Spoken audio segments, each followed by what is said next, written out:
Hello student, आज हम पढ़ेंगे उपनिषदों के बारे में। बुद्ध धर्म के बारे में हम पढ़े थे। उसी टाइम में जो हिंदू फिलोसफी थी, मतलब जो हमारा ट्रेडिशनल समाज था उस टाइम, हिंदू सोसाइटी, तो मैं बाद में कहूँगी कि हिंदू शब्द ही बाद में आया। जो उस समय हमारे यहाँ धर्म का स्वरूप था, ज्ञान का स्वरूप था, वो उपनिषदों में दिखाई देता है। ग्रंथ है, ये एक किस्म की किताबें हैं जिसमें गुरु शिष्य के संवादों के माध्यम से या बहुत सारे डिबेट्स, वाद विवाद के माध्यम से ज्ञान को बताया गया। जैसे डिबेट कहा गया कि सत्य क्या है, भगवान क्या है, आत्मा क्या है, परमात्मा क्या है, मोक्ष क्या है। तो बहुत सारे विद्वान दिखाए गए हैं कि वो आपस में बहस कर रहे हैं और इस तरह से एक सच्चाई उभर कर आती है कि वास्तव में सत्य क्या है, मोक्ष क्या है, आत्मा क्या है। Around the time that the Buddha was preaching and perhaps a little earlier, other thinker also tried to find answer to difficult answer. Buddha जिस टाइम टीचिंग दे रहे थे, देखो बुद्धा की जो टीचिंग थी वो बहुत आसान थी, आम गृहस्थ जीवन के लायक थी। बट कुछ कठिन प्रश्न होते हैं, जैसे साधु सन्यासी जिसे अपनाते हैं जिन ज्ञान को, उन प्रश्नों का उत्तर उपनिषदों में देने की कोशिश की गई है। तो कुछ जो थिंकर्स थे, जो इन चीज़ों के बारे में ज्ञान था, जिनको नॉलेज थी, वो इन आंसर जो क्वेश्चन उठते हैं कि आत्मा क्या है, परमात्मा क्या है, भक्ति क्या है, मोक्ष क्या है, मृत्यु क्या है, जीवन क्या है, जीवन के बाद क्या है, मृत्यु के बाद क्या है। तो इस तरह से के जो प्रश्न है उनका देने की कोशिश की, जो बहुत जटिल है, उत्तर देने आसान नहीं है इसको, कि आफ्टर डेथ क्या होगा। Some of them wanted to know about life after death. कुछ लोग तो ये जानना चाहते थे कि डेथ के बाद क्या होता है। Other wanted to know why sacrifice should be performed. कुछ चाहते थे, ये जानना चाहते थे कि बलिदान क्यों दिया जाता है, सैक्रिफाइस क्यों दिए जाते हैं, यज्ञ क्यों करते हैं, हवन क्यों करते हैं। Many of these thinker felt that there were something permanent in universe. कुछ लोग ये जानते थे कि ब्रह्मांड में कुछ ना कुछ तो परमानेंट है जो कभी खत्म नहीं होता। जैसे आज प्रूव्ड हो गया है साइंस के द्वारा कि ब्रह्मांड की एनर्जी है, ऊर्जा है, जो कभी खत्म नहीं होती, ना कम होती है ना ज्यादा होती है, वो बहती रहती है। और इसी एनर्जी से ऑर्गेनिज्म, मतलब जीवों का जन्म हुआ है। ठीक है। और सांसों में, हमारी सांस में भी क्या बह रही है, एनर्जी ही बह रही है। तो बिल्कुल हमारे जो दार्शनिक थे वो सही थे। Many of these thinkers felt that there was something permanent in universe. Universe में कुछ न कुछ परमानेंट है, that would last even after that, जो डेथ के बाद भी चलता रहता है। जैसे हमारे यहाँ मान्यता है कि आत्मा जो है, आत्मा मीन्स एनर्जी, वो शरीर से निकल जाती है बट ब्रह्मांड में यूं की यूं रहती है, क्योंकि ब्रह्मांड की एनर्जी कभी खत्म नहीं होती। और इसी तरह गीता में फिर इसके बारे में कहा गया है कि ब्रह्मांड की एनर्जी को ना अग्नि जला सकती है, ना वायु सुखा सकती है। ठीक है ना। डिस्क्राइब दिस एज द आत्मा। उस हमारे जो थिंकर, उन्होंने इसे को आत्मा कहा है इंडिविजुअल सोल एंड द ब्रह्मन और यूनिवर्सल सोल। या तो उसे ब्रह्म कहा जा सकता है या उसे यूनिवर्सल सोल कहते हैं। ये नहीं है कि ब्रह्मा है या विष्णु महेश कोई चार हाथों वाले, नहीं, यही ब्रह्मांड की जो बहने वाली एनर्जी हैं, प्लैनेट्स हैं, यही क्या है, यूनिवर्स सोल है, आत्मा है।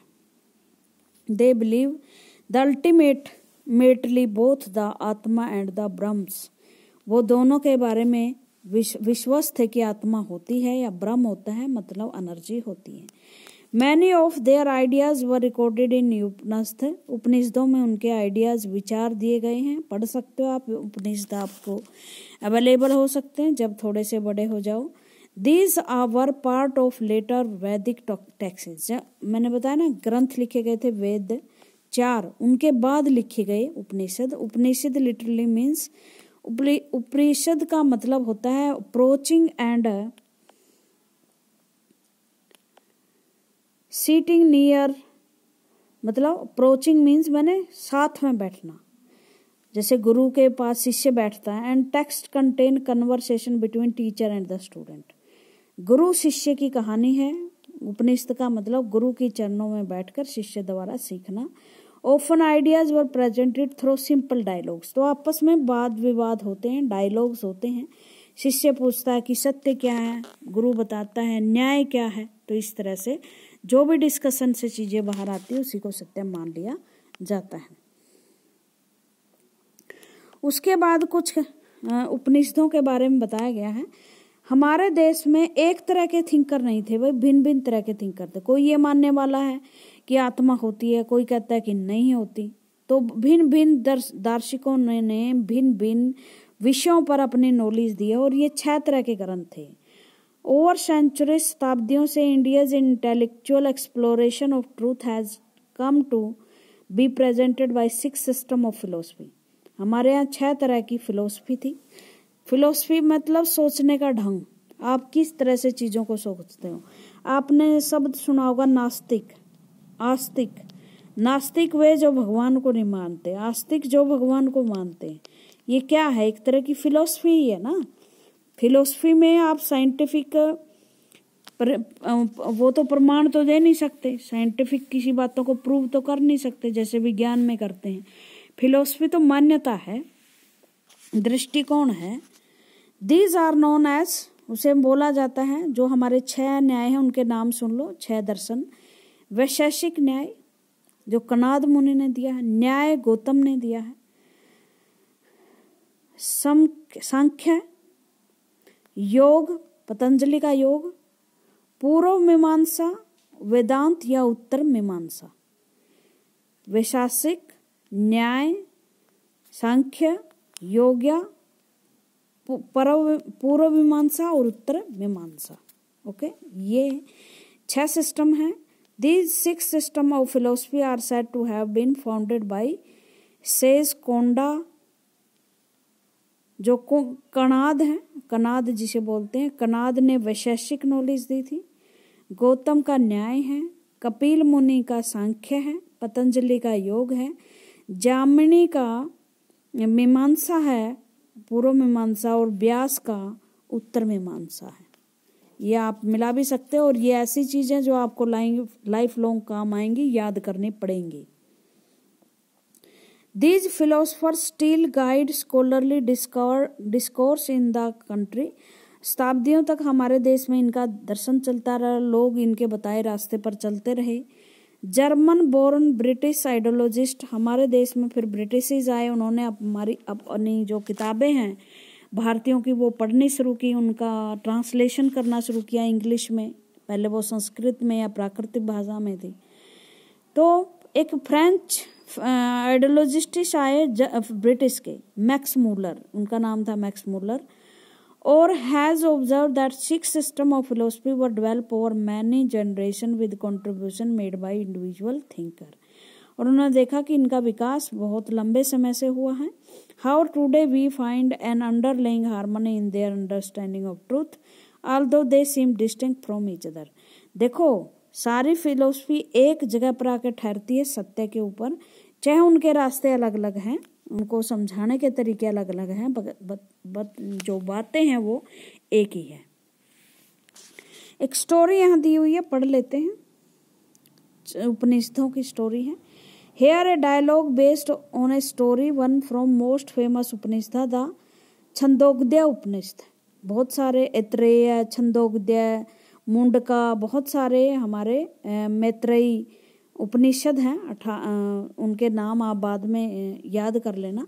उसकी एक स्टोरी है, सुंखा एंड अभिप्रस्थिन, 2 सेज हैं, 2 साधु हैं, who worshipped the universal soul, जो ब्रह्म की पूजा करते हैं। ब्रह्म का मतलब परमात्मा की जो यूनिवर्सल सोल है, जिसे आज साइंटिस्ट जो हैं वो एनर्जी कहते हैं। ये ब्रह्मांड एनर्जी पे तो चल रहा है ना, तो यूनिवर्सल सोल की पूजा करते हैं वो। Once as they sat to eat, जैसे ही वो दोनों खाने के लिए बैठे एक बार इकट्ठे, ए बैगर केम, और एक भिखारी, and asked for some food, और उनके लिए उन्होंने भोजन की मांग करी। We can not spare anything for you, हमने आपके लिए कुछ नहीं छोड़ा, या हमारे पास कुछ ऐसा नहीं है जो हम आपको दे सकें। शोंका सेड, शोंका ने कहा कि हमारे पास स्पेयर भोजन नहीं है। लर्न सर, हे बुद्धिमान sir, whom do you worship? आप किसकी पूजा करते हो? बैगर ने कहा द यूनिवर्सल सोल। अभी प्रार्थीन ने कहा कि भी हम तो यूनिवर्सल सोल की पूजा करते हैं। aha, it means that you know that the universal soul fill the entire world। तो क्या आप समझते हो कि यूनिवर्सल सोल ही सारे संसार को का भोजन दिलाती है? Yes yes we know that the sage nod. हाँ, उन्होंने कहा कि भगवान ही भोजन देता है सबको। If the universal soul fill the whole world, अगर सारे संसार को यूनिवर्सल सोल ही भोजन खिलाते हैं, इट फील्स टू मी, तो मुझे भी खिलाते होंगे। whom am I, मैं कौन हूँ? what a part of the world, क्या मैं इस संसार का पार्ट नहीं हूँ? द बैगर सेड, बैगर ने कहा यू स्पीक द ट्रूथ, तुम सही कहते हो। यंग ब्राह्मण, ब्राह्मण तुम ठीक कहते हो। Then O sage by not giving food, अगर आप मुझे भोजन नहीं दे रहे तो क्या आप एक्चुअल में उस यूनिवर्सल सोल को डिनाई नहीं कर रहे, उसकी आज्ञा का पालन का उल्लंघन नहीं कर रहे आप? मतलब अगर वो सबका पेट पालता है तो इस भोजन पर मेरा भी अधिकार है ना। तो the sage realise the truth of what the beggar said, अब उसे रियलाइज हुआ कि बिल्कुल सही कह रहा है ये ब्राह्मण, उसका भी भोजन पे अधिकार है। देखो इस तरह के क्वेश्चन मैं बताती हूँ आपको कैसे, ये बहुत अच्छी बात चली है ये। अभी हिंदू मुस्लिम के बड़े झगड़े हमारे समाज में हो रहे हैं धर्म के नाम पर। ठीक है, धर्म के नाम पर झगड़े हो रहे हैं। मुस्लिम कह रहे हैं हमारा ये मौला है, हमारा अल्लाह है। हिंदू कहते हैं हमारा शिव है, ये है, टीका है, मंदिर है। मतलब ये झगड़े हैं, वैसे ये धर्म नहीं होते। अब मुझे बताओ, हिंदू कहते हैं कि भगवान जो है हिंदुओं का है और मुस्लिम जो मानते हैं उसे हम नहीं मानते। इसका मतलब क्या है?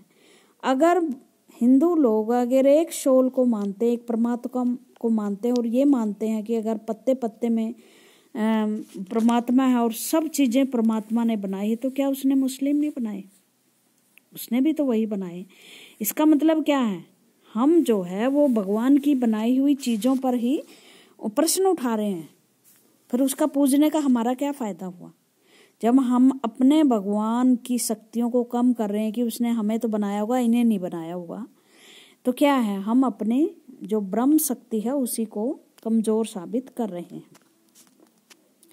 ठीक है, तो इससे आप समझ गए होंगे कि उपनिषदों में कितनी बढ़िया नॉलेज दी गई है। Most Upanishadic thinker were man, specially Brahmins and Rajas. जो उपनिषदों में दार्शनिक थे वो ज्यादातर ब्राह्मण थे या राजा थे। देखो हमारे यहाँ ब्राह्मण पहले कोई कास्ट नहीं थी। ब्राह्मण का मतलब होता है ब्रह्म का ज्ञान रखने वाला, और ब्रह्म का ज्ञान का रखने वाला का मतलब ब्रह्मांड का ज्ञान रखने वाला, परमात्मा या विश्व एनर्जी, यूनिवर्सल जो एनर्जी है उसका ज्ञान रखने वाला। ठीक है, बाद में ब्राह्मण जातियां हो गई। Occasionally there is mention of women thinker, लेकिन साथ साथ में पुरुष ही नहीं वुमेन थिंकर भी थी वहाँ। जैसे गार्गी थी, who was a famous of her learning, जो अपने ज्ञान के कारण बहुत प्रसिद्ध थी। And participate in debate held in royal court, और राज दरबारों में जो इस तरह की डिबेट होती थी, परमात्मा क्या, आत्मा क्या, मोक्ष क्या है, उनमें गार्गी भी भाग लेती थी और बड़े अच्छे क्वेश्चन पूछती थी वो। Poor people rarely took part in this discussion, गरीब लोग इसमें भाग नहीं लेते थे क्योंकि गरीब लोगों को अपने खाने पीने से ही फुर्सत नहीं थी। ये बड़े पर्सन जो हैं वो ज्ञानी या बड़े लोगों के लिए रह जाते हैं, जिनके पास अपनी रोजी रोटी का जो सवाल है वो खत्म हो चुका है, मतलब समय है उनके पास। One famous exception was Satyakama Jabala, who was named after his mother the slave woman Jabali. एक लड़की और थी सत्यकामा जबला, और उसका वो अपनी माँ का नाम लगाती थी जबाला। उसकी माँ एक नौकरानी थी या स्लेव थी राजाओं के यहाँ। तो इसका मतलब ये है कि उपनिषदों के समय शूद्र या वुमेन्स को ज्ञान पर कोई रोक नहीं थी। वो ज्ञान ले दे सकते थे, सीख सकते थे, डिबेट कर सकते थे। He had a deep desire to learn about reality, वो बहुत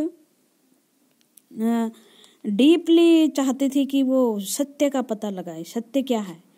was accepted as a student of Brahmin teacher named Gautam, और वो टीचर बनी थी, वो स्टूडेंट थी वो गौतम मुनि, जिसने अपने न्याय लिखा, न्याय की फिलोसफी दी कि न्याय क्या होता है, and become one of the best known thinker of the time, और अपने समय की महान फिलोसफर थी, महान विचारक थी।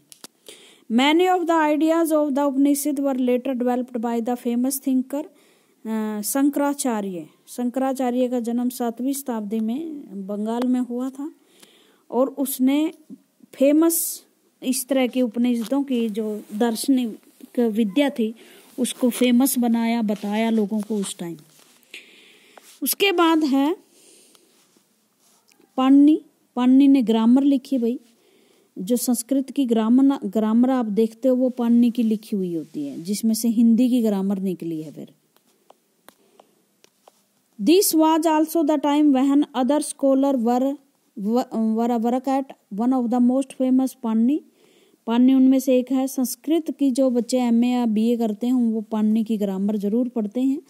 Who prepared A grammar of Sanskrit. Sanskrit की ग्रामर मतलब मात्राएं कैसी लगेगी, लैंग्वेज को डेवलपमेंट करने में उनका महत्वपूर्ण योग है, हिंदी लैंग्वेज को, संस्कृत लैंग्वेज को। He arranged the volume vowel and consonant in a special order. उन्होंने स्वर व्यंजनों को एक स्पेशल ऑर्डर में रखा। जैसे आप पढ़ते हो ना, जब आप छोटे थे तो पढ़ा होगा ये क्या होते हैं, स्वर होते हैं, का ख घ जो होते हैं वो व्यंजन होते हैं। तो उन्होंने एक वो बनाई, अपनी एक ग्रामर बनाई जो आप आजकल भी पढ़ रहे हो।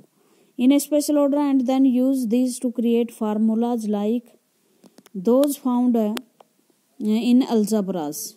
बहुत सारे फार्मूले जो अलजबरा में पढ़ते हो, A+B=2, ये चीज़ें जो आप पढ़ते हो अलजबरिक फार्मूलेज हैं, वो भी उन्होंने बनाए। He use this to write down the rules of language in short formulas. Short formula में ग्रामर के लैंग्वेज उन्होंने लिखे। ये आप बड़े होकर पढ़ सकते हो, आज भी पढ़ाए जाते हैं ये संस्कृत में। अब है जैन धर्म। बौद्ध धर्म के बारे में पढ़ लिए थे। उसी टाइम महावीर जैन का जन्म हुआ था। वो भी एक राजा के पुत्र थे, और उन्होंने जैसे आप सफ़ेद कपड़ों में देखते हो ना, जो मुंह पे ऐसे पट्टियां लगाए रखते हैं कि कोई जानवर, कोई ऑर्गेनिज्म, मक्खी, मच्छर या कोई भी जीव जंतु उनके सांस के द्वारा मारा ना जाए।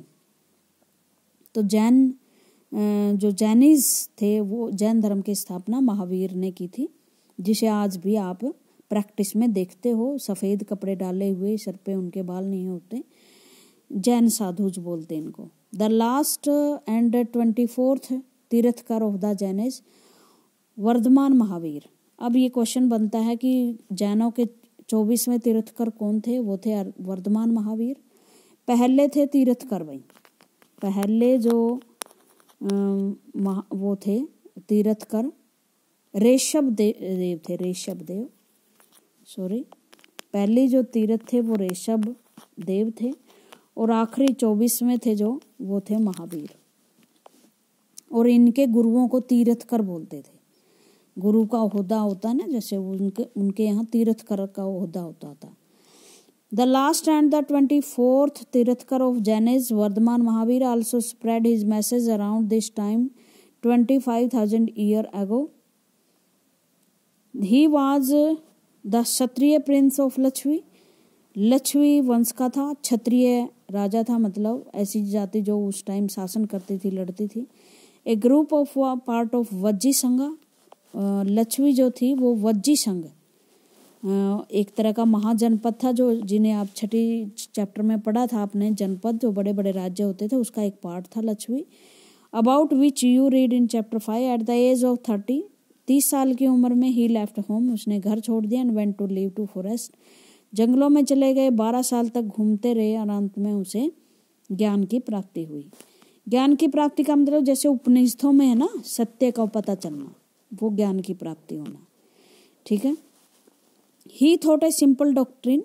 उसने बड़े ही सिंपल सिद्धांतों में अपनी नॉलेज दी। मैन वुमेन सबके लिए अपनी नॉलेज को उसने खुला रखा। जाति पाति के आधार पर उन्होंने कोई भेदभाव नहीं किया कि ये चीज़ शूद्रों के सीखने की है या नहीं है, ऐसा कुछ नहीं था। उसकी टीचिंग जो है सभी के लिए थी। He thought a simple doctrine man women who wish to know the truth must leave their homes. उसका एक सिंपल सी बात ये थी, बुद्धिस्ट जैसे घर नहीं छुड़वाते थे, लेकिन जैनों ने कहा कि जो आप सत्य जानना चाहते तो आपको घर छोड़ना पड़ेगा। They must follow very strictly the rules of अहिंसा। अहिंसा का रूल अपनाना। अहिंसा का मतलब किसी को चोट ना पहुंचाना, और वो शब्द से भी, शरीर की चोट भी, मन की चोट भी, किसी तरह से मन हर्ट ना करना, शरीर में चोट ना पहुंचाना, गाली ना देना। और इसीलिए वो मुंह पे पट्टियां भी इसीलिए पहनते क्योंकि उनकी सांस से भी कोई जीव जंतु ना मारा जाए। विच मीन्स नो हर्टिंग, जिसका मतलब होता है ना ही किसी को दुख देना, ना किसी को मारना। ऑल बीइंग, सभी ह्यूमन बीइंग या जो भी प्राणी हैं, सैड महावीरा ने कहा, लॉन्ग टू लिव, जीने के लिए हैं। To all this life is dear, सभी को अपनी जान प्यारी है। Ordinary people could understand the teaching of Mahavira, आम साधारण व्यक्ति भी महावीर की टीचिंग को जानते थे। And the follower because they use प्राकृतिक, उनकी भाषा जो है वो, क्योंकि वो जो है वो प्राकृत भाषा में लिखते थे, बोलते थे, संस्कृत भाषा का यूज नहीं करते थे, क्योंकि संस्कृत भाषा उस टाइम थोड़े से लोग पढ़े लिखे थे, तो इसलिए आम साधारण लोग भी उन्हें आसानी से समझ सकते थे। There were several form of Prakrit की बहुत सारी फॉर्म थी, used in different part of the country and named after the region in which they were used. जैसे आज लोकल भाषाएं हैं ना, पंजाबी, गुजराती, मराठी, उस टाइम प्राकृत भाषा के भी ऐसे ही रूप थे, और हर क्षेत्र के अनुसार प्राकृत भाषा का अलग सा रूप था। जैसे पंजाब में पंजाबी का अलग रूप है, हरियाणा में हरियाणवी का अलग रूप है। उस टाइम प्राकृत भाषा का भी अलग अलग रूप था।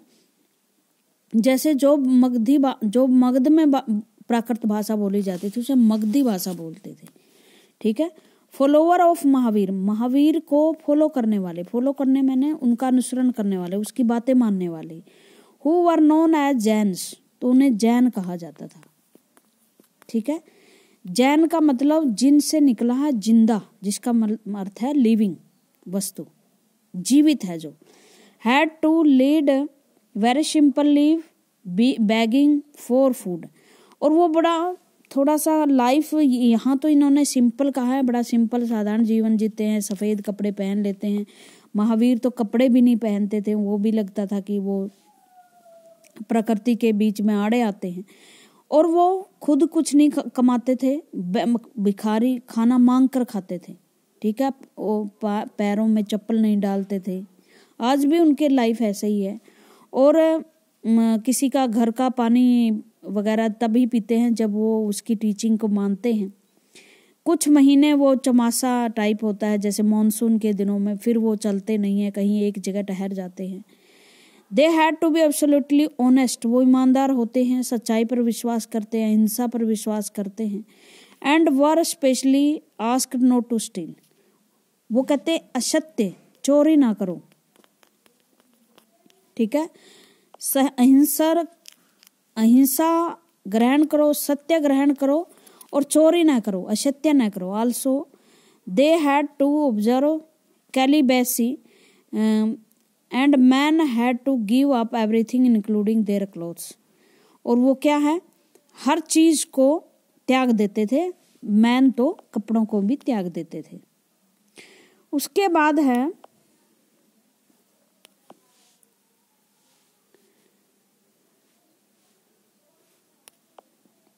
It was also difficult for most man and woman to follow this strict rule, लेकिन कई बार क्या हुआ कि, लेकिन दिक्कत ये थी कि बहुत सारे मैन इस तरह के स्ट्रिक्ट रूल फॉलो नहीं कर पाते थे। जैसे किसान जैसे लोग हैं जो प्लग करते हैं अपनी भूमि को, हल जोतते हैं, उनमें बहुत सारे कीटाणु जीवाणु मारे भी जाते हैं, तो किसानों के लिए बहुत मुश्किल था, नंगे पांव चलना बहुत मुश्किल था।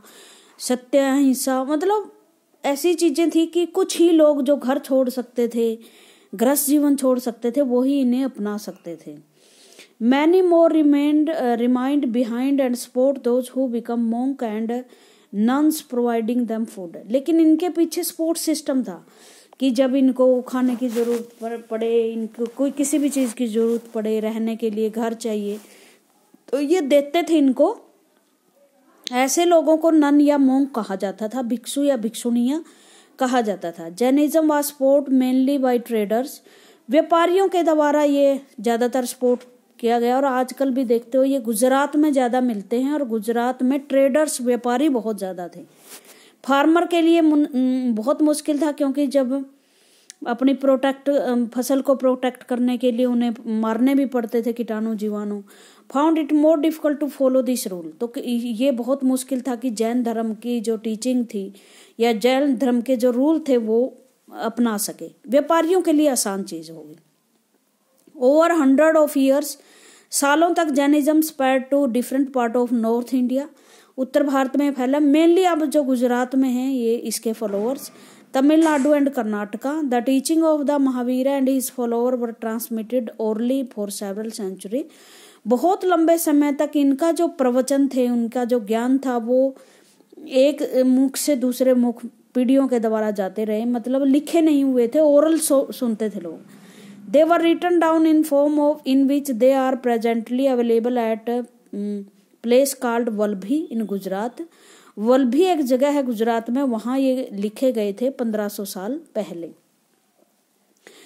जैन का मीनिंग आ रहा है, जैन का मतलब जिन, और जिन का मतलब जिनके पास कनकर, जो जीत लिया गया है। जीत का मतलब जिसने इंद्रियों को जीत लिया है, मतलब इंद्रियों को जीतना मतलब जैसे सत्य बोलना सीख गया है तो जीव को जीत लिया है, चोरी न करना है तो मन को जीत लिया है, हिंसा किसी जीव को न मारना है तो अपने मन की जीत है। तो जितेंद्रिय, जिसने अपनी इंद्रियों को जीत लिया है। अब हम पढ़ते हैं संघ। जो बुद्ध और महावीर के जो फॉलोअर्स थे और वो जहाँ रहते थे उन्हें संघ कहते थे। मतलब जिस तरह से एक स्कूल में बच्चे रहते हैं उसको स्कूल बोला जाता है, पढ़ाई होती है, उसी तरह महावीर और बुद्धा के जो फॉलोअर्स थे, उनको मानने वाले थे, जिन घरों में रहते थे, उन्हें संघ बोला जाता था। Both the Mahavir and the Sangh felt that only those who left their homes could gain true of knowledge. Mahavira और बुद्धा दोनों को ये इनकी बिलीफ था कि जो घर छोड़ देंगे वो नॉलेज, वही उसी को ज्ञान प्राप्त होगा। दे अरेंज फॉर देम, लेकिन कहीं तो वो रहेंगे ना, कहीं आश्रम में रहेंगे, किसी मंदिर में रहेंगे, लेकिन जहां वो घर छोड़ने के बाद रहते थे उन्हें संघ बोलते थे। एक ऐसी एसोसिएशन जिसमें घर छोड़ने के बाद लोग रह सके। और ये भी गाया जाता है ना, बुद्धम शरणम गच्छामि संघम शरणम गच्छामि, कि बुद्ध की शरण में आओ, संघ की शरण में आओ। The rules made for Buddhist संघ वर written down in the books called Vinaya Pitaka. Vinaya Pitaka एक ऐसी पुस्तक थी जिसमें संघ में रहने वाले बुद्धिस्टों के लिए रूल लिखे हुए थे। जैसे स्कूल में लिखे जाते हैं ना रूल, कितने बजे स्कूल लगेगा, हॉस्टल के कुछ नियम होते हैं जब आप बाहर पढ़ने जाते हो, तो इसी तरह से संघों के भी अपने अपने रूल होते थे। और वो संघ जो है वुमेन्स और मेंस के अलग अलग होते थे। एक संघ में वुमेन्स रहती थी, एक में मेंस रहते थे। All men's could join the Sangh, सारे आदमी ज्वाइन कर सकते थे संघ को, बट और बच्चे however children had to take to permission of their parent and slaves that of their masters. बच्चों को अपने माँ बाप से परमिशन लेनी पड़ती थी, स्लेव को अपने मास्टर से, स्वामी से। उस टाइम स्लेव प्रथा थी, हमारे यहाँ दास प्रथा थी। लोग कुछ खरीद लेते थे, उनको दासों के रूप में रखते थे, उन्हें अपने स्वामी से परमिशन लेनी पड़ती थी। Those who worked for the king had to take his permission and debater out of creditor। मतलब राजा को, कर्मचारी को अपने राजा से, अगर वो राजा के अंडर काम करता, और जो ऋणी होता, ऋणी का मतलब जिसने किसी से पैसे उधार लिए होते, वो देने वालों से परमिशन लेकर रह सकता था। वोमेन अपने हस्बैंड की परमिशन से संघों में रह सकती थी। Man and women who joined the संघा लीड सिंपल लाइफ्स, वो बड़ा सिंपल लाइफ जीवन व्यतीत करते थे। सिंपल भोजन खाते थे, जमीन पे सोते थे, बहुत कम कपड़े होते थे। They mediate for the most of the time, ज्यादातर वो मेडिटेशन, ध्यान में लगे रहते थे, परमात्मा का ध्यान करने में लगे रहते थे। And went to cities and village to beg for food during fix period, और कुछ घंटे उन्हें मिलते जिसमें वो भोजन से मांग कर लाते, भिक्षा मांग कर लाते, खाते। That is why they were known to भिक्षुन। प्राकृतिक भाषा में उसे भिक्षुणु कहते हैं। भिक्षु कहते हैं ना, भिक्षुम देही। और भिक्षुनीज वुमेन्स के लिए। दे टोट अदर्स, वो दूसरों को सिखाते हैं। एंड हेल्प वन अदर, एक दूसरे की मदद कैसे की जाती है। They also had meeting to settle any quarrel that took place within the Sangh. अगर संघ में कोई लड़ाई हो जाती, इसका मतलब वो विकार मिटे नहीं होते जिसकी वजह से घर छोड़ देते हैं, ज्ञान प्राप्त करते हैं। लड़ाई हो जाती तो बातचीत के माध्यम से मामला सुलझा लिया जाता।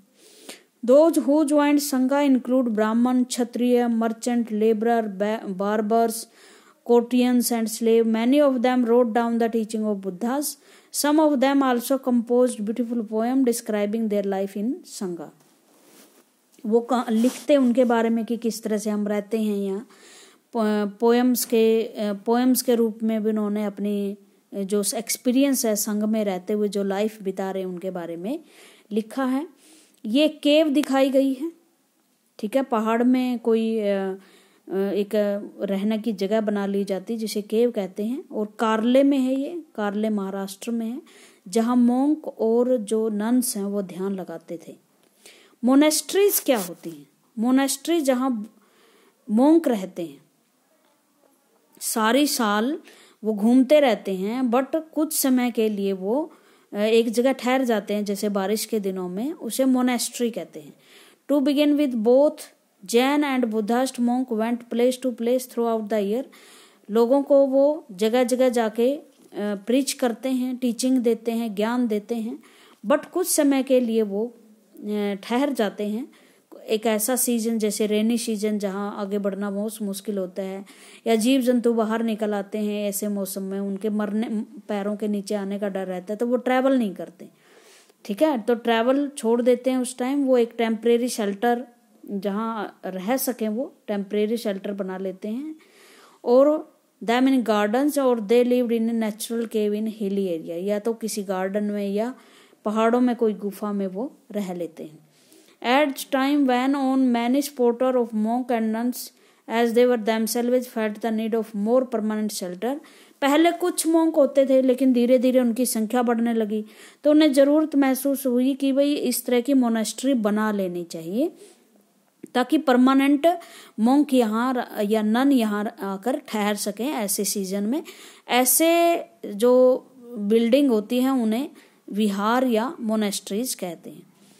The earliest viharas are made of wood. पहले लकड़ी के विहार बनाए जाते थे, बाद में ईंटों के या जमीन में खोद कर बनाए जाने लगे, ठीक है। और ये मेनली आपको मध्य प्रदेश, वेस्टर्न इंडिया में मिल जाएंगे।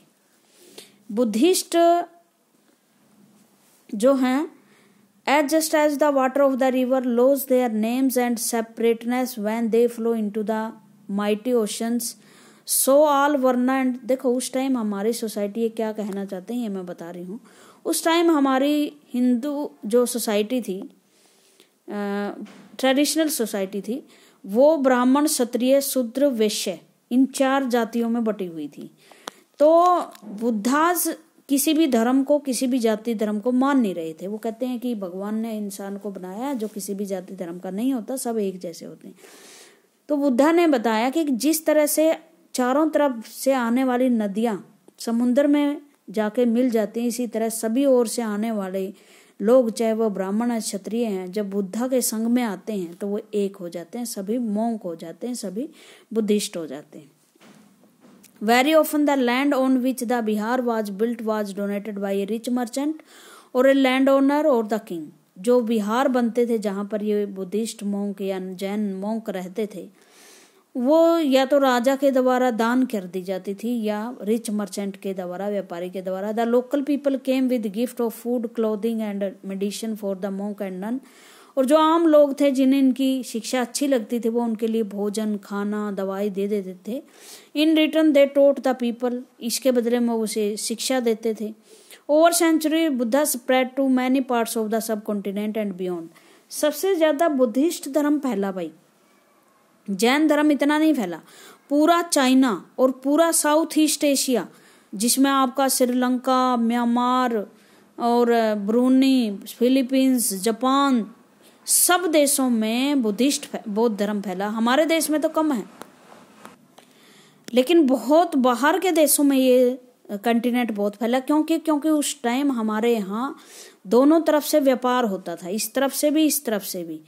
तो इस तरफ से जो है वो फैला हमारे यहाँ मालदीव वगैरह में, या इस तरफ से श्रीलंका में गया ये, और इस तरफ से ये चाइना की तरफ, जापान की तरफ और ईस्ट एशिया में फैला।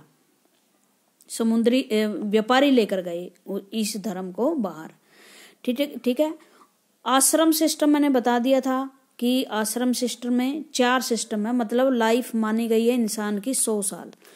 अब इसमें 4 पार्ट बना दिए इस आयु के, 25, 25, 25 और 25, मतलब 25-25 साल का एक टर्म होगा लाइफ का। जो 25 साल 1 से 25 साल तक है वो है विद्यार्थी जीवन। ठीक है। और जो दूसरा लाइफ है 25, जिसे ब्रह्मचारी कहते हैं, इसमें शादी नहीं करते, नॉलेज प्राप्त करते हैं। फिर दूसरा है गृहस्थ जीवन, जिसमें 25 से 50 वर्ष की उम्र में बच्चा जो परिवार बनाता है, व्यक्ति बच्चे पैदा करते हैं, अपनी फैमिली को पालते हैं। उसके बाद 50 से 75 में व्यक्ति वामन प्रस्था में जाता है। वामन प्रस्था मतलब भगवान का ध्यान करता है और फैमिली की जिम्मेदारी कम करता है। उसके बाद 75 से 100 साल में वो अपना घर छोड़ देता है, संन्यास ग्रहण कर लेता है और भगवान की खोज में और अगले जन्म को सुधारने के लिए भगवान का ध्यान करता है। ये हमारे यहाँ आश्रम है 4। ठीक है। अब हम पढ़ते हैं कि भारत में जब ये चीजें हो रही थी तो दूसरे देशों में क्या चीजें थी। Find Iran in your Atlas. अगर आप भारत में यहाँ से आगे जाओगे इधर पाकिस्तान अफगानिस्तान की तरफ तो आपको ईरान मिलेगा। वह एक धर्म था, Zoroaster was an Iranian prophet. Zoroaster एक व्यक्ति था जो बुद्ध की तरह उसमें ईरान में पैदा हुआ। उसने भी टीचिंग लोगों को प्रवचन दिए। His teaching was contained in a book of called Avesta. उसकी जो टीचिंग है वो अवेस्ता नामक एक बुक में लिखी गई। और the language of the Avesta and practice describe in it was very similar to those of Veda. और अवेस्ता की जो टीचिंग और लैंग्वेज है, भाषा है, वो वेदों से मिलती जुलती है। मतलब हो सकता है कि उस टाइम बहुत ही ज़्यादा सांस्कृतिक संबंध हमारे ईरान के साथ बहुत ज़्यादा अच्छे हों, वो उनके स्कॉलर हमारे यहाँ आते हों, हमारे दार्शनिक वहाँ जाते हों। The basic teaching of Zoroaster are contain in maxima good thoughts. अच्छे विचार हैं, good words and good deeds. Zoroaster के बहुत सारे चीज़ों में क्या है, अच्छे विचार, शुद्ध वर्ड, शुद्ध डीड्स मैंने व्यवहार। Here is a verse for the Zend Avesta. Zend Avesta का एक श्लोक है, श्लोक का मतलब वहाँ कुछ टीचिंग है। लॉर्ड ग्रांट स्ट्रेंथ, भगवान हमें शक्ति दे, एंड रूल ऑफ ट्रूथ, कि हम सत्य बोल सकें। गुड थिंकिंग, अच्छा सोच सकें, by mean of which one shall create peace and tranquillity, जिससे शांति और पीस पैदा हो सके। For more than 1000 years, Zoroastrianism was a major religion Iran. Iran में जोरोस्ट्रिज्म जो है, जैसे भारत में जैनिज्म एक महान धर्म रहा है, उसी तरह ईरान में रहा। और बाद में Zoroastrian migrate from Iran, Iran से वो चले गए क्योंकि मुस्लिम धर्म का डोमिनेशन हो गया वहाँ। और भारत के में गुजरात में आकर बसे वो। अभी भी जो पारसी ज्यूज हैं, पारसी समुदाय, वो भारत में गुजरात में बहुत आपको देखने को मिलेंगे। दादा भाई नौरोजी, जमशेद जी टाटा, रतन टाटा, बोमन ईरानी, जानते ही होंगे 3 इडियट्स में जो सहस्त्र बुद्धि नाम का उनका प्रिंसिपल है, वो बोमन ईरानी है। ऐसे बहुत सारे महान लोग पारसी समुदाय से भारत में हैं। अब भी हैं तो थोड़े बहुत सी 10,000 11,000 पारसी हमारे यहाँ रह रहे हैं, लेकिन यहाँ आकर बसे थे, ईरान से आके बसे थे। ठीक है। तो ये बुद्धा की मैंने चित्र दिखा दी। ये आपका 6ठा चैप्टर पूरा हो गया। Thank you.